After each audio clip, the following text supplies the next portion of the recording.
A Wrinkle in Time by Madeleine L'Engle. Chapter 2, Mrs. Who. When Meg woke to the jangling of her alarm clock, the wind was still blowing, but the sun was shining. The worst of the storm was over. She sat up in bed, shaking her head to clear it.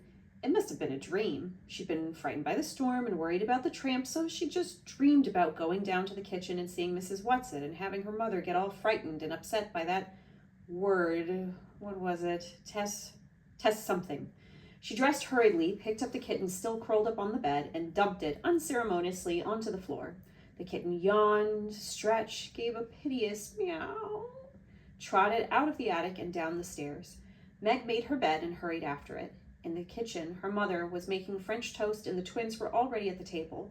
The kitten was lapping milk out of a saucer. Where's Charles? Meg asked. Still asleep. We had rather an interrupted night, if you remember. I'd hoped it was a dream, Meg said. Her mother carefully turned over 4 slices of French toast, then said in a steady tone, No, Meg, don't hope it was a dream. I don't understand it any more than you do, but one thing I've learned is that you don't have to understand things for them to be. I'm sorry I showed you I was upset. Your father and I used to have a joke about tesseract. What is a tesseract? Meg asked. It's a concept. Mrs. Murray handed the twins the syrup. I'll try to explain it to you later. There isn't time before school. I don't see why you didn't wake us up, Denny said. It's a chip. We missed out on all the fun. You'll be a lot more awake in school today than I will. Meg took her French toast to the table. Who cares, Sandy said. If you're going to let old tramps come into the house in the middle of the night, Mother, you ought to have Den and me around to protect you. After all, Father would expect us to, Denny's added. We know you have a great mind and all, Mother, Sandy said, but you don't have much sense, and certainly Meg and Charles don't. I know, we're morons, Meg was bitter. I wish you wouldn't be such a dope, Meg. Syrup, please. Sandy reached across the table. You don't have to take everything so personally. Use a happy medium, for heaven's sake. You just goof around in school and look out the window and don't pay any attention. You just make things harder for yourself, Denny said. And Charles Wallace is going to have an awful time next year when he starts school. We know he's bright, but he's so funny when he's around other people, and they're so used to thinking he's dumb. I don't know what's going to happen to him. Sandy and I'll sock anybody who picks on him, but that's about all we can do. Let's not worry about next year till we get through this one, Mrs. Murray said. More French toast, boys? At school, Meg was tired, and her eyelids sagged, and her mind wandered. In social studies, she was asked to name the principal imports and exports of Nicaragua, and though she had looked them up dutifully the evening before, now she could remember none of them. The teacher was sarcastic, the rest of the class laughed, and she flung herself down in her seat in a fury. Who cares about imports and exports of Nicaragua anyhow? She murmured. If you're going to be rude, Margaret, you may leave the room, the teacher said. Okay, I will. Meg flounced out. During study hall, the principal sent for her. What seems to be the problem now, Meg? He asked, pleasantly enough. Meg looked sulkily down at the floor. Nothing, Mr. Jenkins. Miss Porter tells me you were inexcusably rude. Meg shrugged. Don't you realize that you just make everything harder for yourself by your attitude? The principal asked.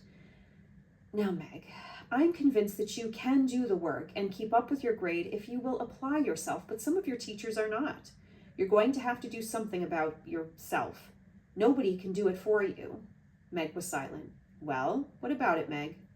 I don't know what to do, Meg said. You could do your homework for one thing. Wouldn't your mother help you? If I asked her to. Meg, is something troubling you? Are you unhappy at home? Mr. Jenkins asked. And last Meg looked at him, pushing at her glasses in a characteristic gesture. Everything's fine at home. I'm glad to hear it, but I know it must be hard on you to have your father away. Meg eyed the principal warily and ran her tongue over the barbed lines of her braces. Have you had any news from him lately? Meg was sure it was not only imagination that made her feel that behind Mr. Jenkins' surface concern was a gleam of avid curiosity. Wouldn't he like to know? She thought.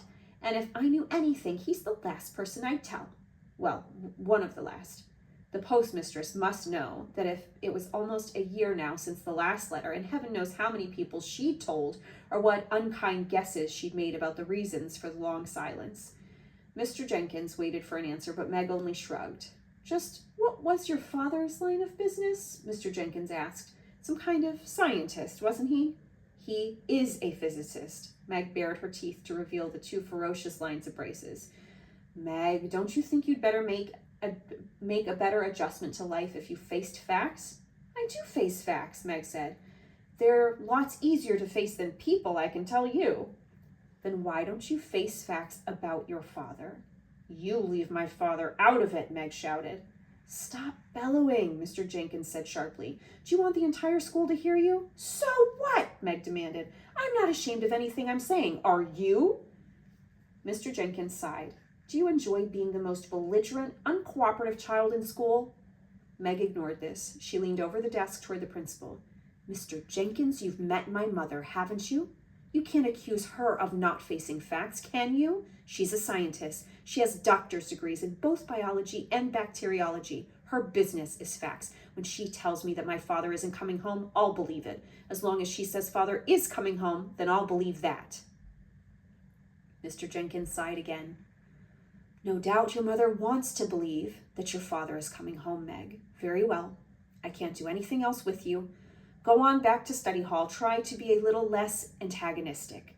Maybe your work would improve if your general attitude were more tractable.